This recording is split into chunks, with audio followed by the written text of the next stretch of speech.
Hello Nintendo Wii here, welcome back to Let's Play Retro Games. Just a very quick announcement before I start this video about my Super Famicom game collection. I'm going to be at Play Expo London this Saturday, so if any of you guys are there, definitely stop me and say hi, it'd be really cool to meet some of you. So, without further ado, here it is, my Snes game collection part 3. This is my loose Super Famicom games, so let's get started, there's quite a few of them. So the first one we have here, I think is called Super Bonk. It's one of the games in the Bonk's Adventure series. It's a fairly good game. When I did get this cart, actually, it took me quite a few tries to actually get it to work, but when it did, I was pleasantly surprised. Still, it doesn't quite hold up to the TurboGrafx games in my opinion, but I know a lot of people really love this game, so definitely recommend it if you're looking for a unique platformer. I don't know where I'm going to be able to put all these. The next one is Tetris Flash. I got completely addicted to this puzzle game. It's really good. First of all, it's nothing like Tetris. It's sort of more like a really cool version of Dr. Mario, but with a Tetris theme, and actually a really weird theme. There's like weird cutscenes all the way through the stages. Really recommend it. I think you can also get it on the Game Boy under a different name. I'm not sure what the name is though. No, actually, I'll skip through these ones because these ones I talked about in the last episode.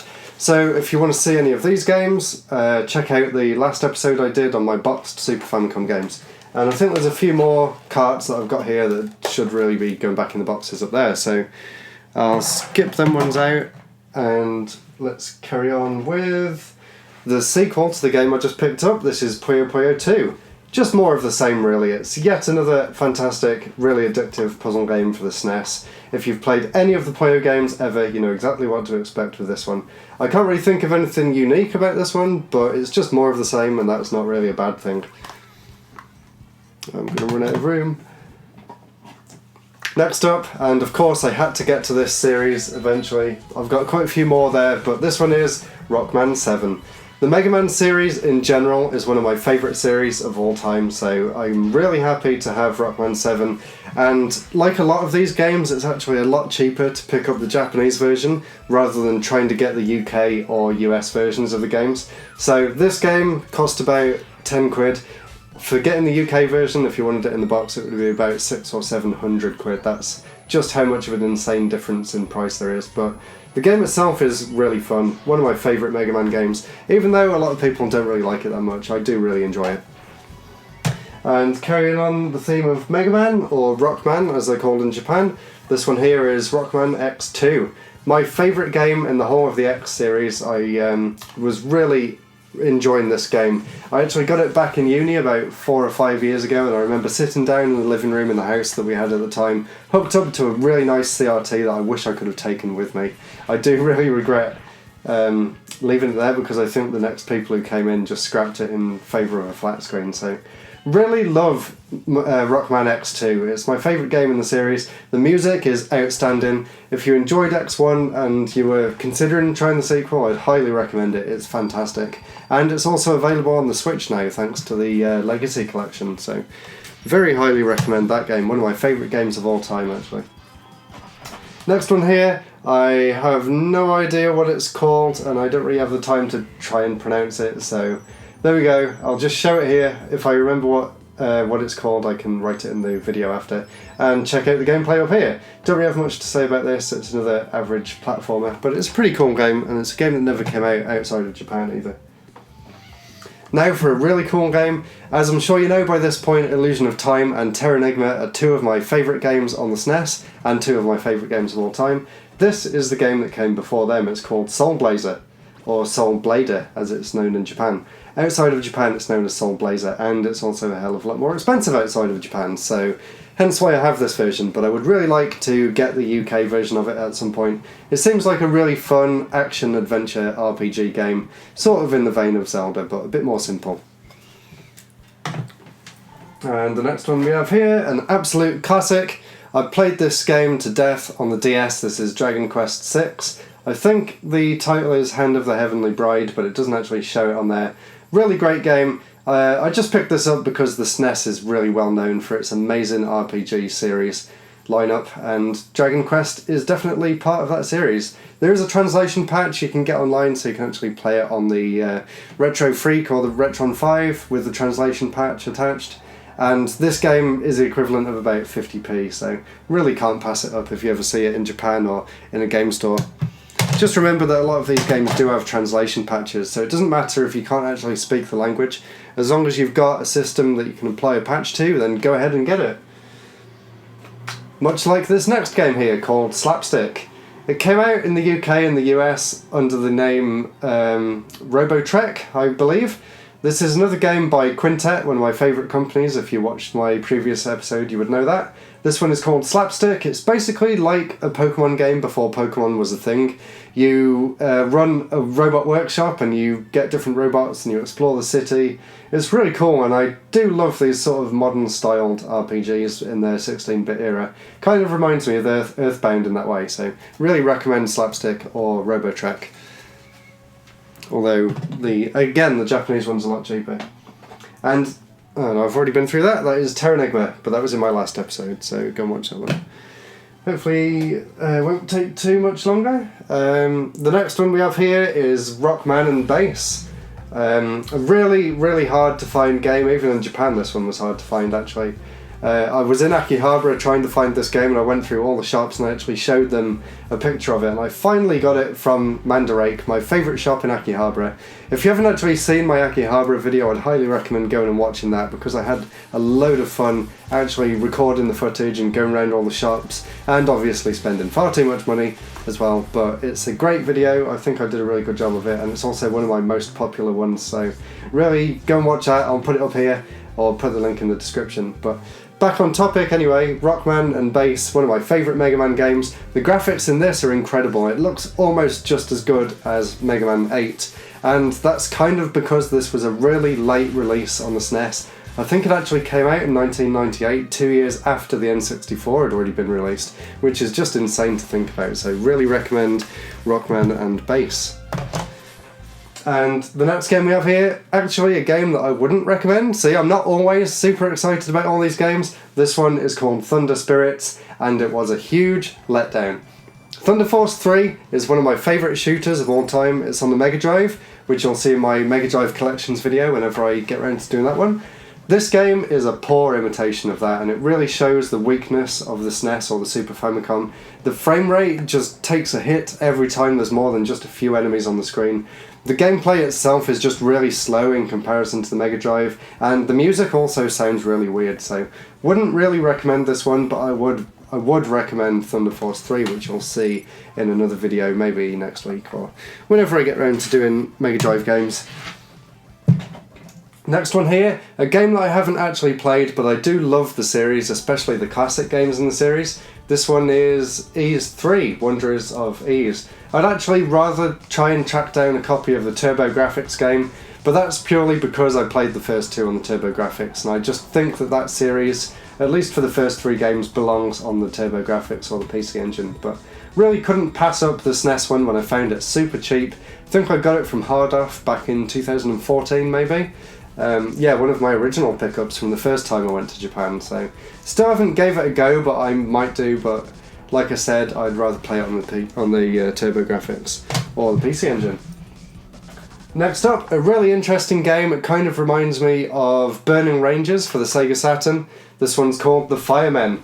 Basically the same sort of premise. You're going around a burning building and you just have to rescue survivors. It's a really interesting mechanic, and I really can't think of many other games that actually do that, so The Fireman is definitely one worth checking out. It's a very unique game and it has amazing graphics too. This one is a fairly simple shoot 'em up. It's called Strike Gunner Stg. Never actually heard of it before. I just picked this one up on a whim because, you know, I love shoot 'em ups and I thought I'd give it a go. It's pretty fun. It's very fast paced, but it does get really repetitive very quickly. Probably one of my least favourite shooters that I've played, but still worth a purchase if you can find it cheap, I suppose. Been through this one already. That one was Fire Emblem, and I've also shown the next two as well, Psycho Dream, and whoops, there was one more here. That is Umihara Kawase, which I also showed in the last episode. But here's one I didn't show. I can't remember the name of it. I think it's something like Pawara-kun or Papara-kun. It's a really fun platformer. I actually think the animation in this game is incredible. It looks really nice and it plays really smoothly. Apart from that, it is just a really typical, very basic side-scrolling A to B platformer, but just the graphics, the music, everything about it, it really does have a very good production value. So I'd really recommend going and tracking it down. I'll put the name of the game down there as well, just in case you want to go and look it up. But yeah, definitely a really good game. The next one here, another really good game. This one is like some crazy take on Space Invaders. It's called Cosmo Gang the Video. And it was another game that I'd never actually heard of before I picked it up, and I'm really glad I did. It was one of them hidden gems that I just found at random, and it turned out to be amazing. So really happy to have this game. It's really fun.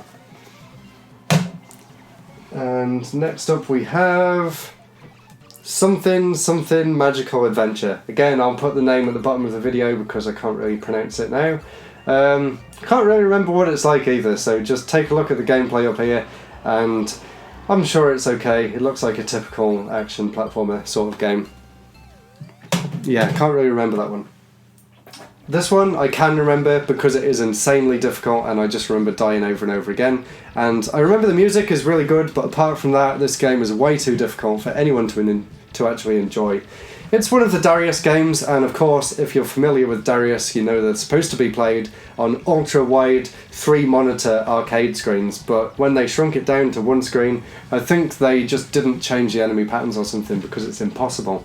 This one's called Darius Twin. I do really like the games and I would love to get better at them, but they are just so difficult. I just can't get anywhere in any of them. And here we have another Rockman X game. This one's Rockman X2. One of the weaker games in the series, in my opinion, but I do know a lot of people really like it, and once again, it is a hell of a lot cheaper to get the Japanese version. This one cost me $24.99 about 5 or 6 years ago, but you can probably get it even cheaper than that, especially if you're actually in Japan. You can probably pick it up for about a tenner. Really good, but not the best. And another Rockman game here. This one is a really unique game. This one was actually super cheap, but I know it can be fairly expensive. Just because it's a really weird game, I guess it's kind of cool, just for a collector's point of view. It is Rockman Soccer. I bet a lot of people didn't even know this one existed, and to be honest, I'd never really seen much of it before. The game's not great, it's basically a typical football game, but it's just so weird to think that Mega Man actually had a soccer game. It's so random, I don't even know why they did it, but there we go, it exists, there it is. Don't really have much else to say apart from that it's a really cool oddity. I think I've been through this one in my boxed collection. In case I haven't, it's Tetris Attack. And I've definitely shown this one off already. That one is Star Ocean. Here's an interesting game. This one's called Wonder Project J. It's a very nicely animated game with lovely pixel art graphics. It's basically a point-and-click adventure game with a really nice aesthetic and a really cool setting. It does have a translation patch, so if you do want to get the game, you can play it, as I said before, on the Retro Freak or the Retron 5. Really recommend it, and there's actually a sequel as well, which I haven't played before, but I would love to track it down one day and see what it's like. It feels very much like a Ghibli movie. It's got that really nice, sort of homely vibe to it. Very cool game. And another very cool game. This one also has a translation patch, which is actually better than the official release that came out in America. This one is Final Fantasy VI, or for those of you in the US, I think you know it as Final Fantasy III. Really great game. I don't know what more needs to be said about Final Fantasy VI that you haven't already heard a million times before. It's on the Snes Mini, so if you actually want to go and get it, and also have a lot of other games to play as well, and play it in HD, or as HD as SNES games can be, I suppose, you can get it on the Snes Mini, and I'd highly recommend it. One of the best 16-bit RPGs ever made. Here we have... I've shown this one already. That was that... shoot 'em up where you get to create your own ships and levels. Very interesting. And I've shown that one as well. Here's one I haven't shown. This one is Super Valis, or I think it's Valis 4 that came out in the TurboGrafx, but tweaked very slightly. I actually did a Retro Gamer Week video about Super Valis quite a while ago. Actually, it was the first video I did when I first picked up this microphone, so I'll put the video in the description or maybe up here and you can go and click on it. It's a really good game, it's actually very fun, I really do like it. It's probably my favourite game in the whole Valis series, which is a really cool series. If you haven't heard of it before, definitely go and check it out. I haven't got the Mega Drive ones, but I've got all the other ones. Shown that one already. Here's a game I didn't show, actually. This is the last game because I showed off Yoshi's Cookie already, so... The last one we have here, and one of my favourite games on the Snes. I am a huge fan of the Kirby series, if you didn't already know. This one is Kirby's Dreamland 3. And I'm just going to cover my face up for a second so that the camera can focus on the car, because hopefully you can see that it's actually shiny, which is really cool. I actually gave a list of games for my friend to pick up way back in 2011 or 12, and the only game he actually managed to find for me which was on the list was Kirby's Dreamland 3, and of course I was super happy to get it, and it is really good. You can also get it on the Virtual Console, I believe, and it's on the Wii U. So, fairly lengthy video there, hopefully you're still with me. That was my Super Famicom loose games collection. Let me know if there's any Super Famicom games that you'd recommend that I don't have already. You've seen all of the ones I have now. Hopefully I'm going back to Japan again next year, so fingers crossed I can pick up some more games. So if you let me know in the comments which ones I should look out for, I'll definitely add them to my list for when I'm back there next. And as always, thank you very much for watching. Please comment, subscribe, check out my Patreon, and I'll see you in the next episode where I'll be talking about my loose SNES games for UK and US. I know this is a very long series, but I do have a lot of SNES games, and as I'm sure you can tell, it's my favourite console ever. So, once again, thank you very much for watching, and I'll see you in the next episode. Goodbye!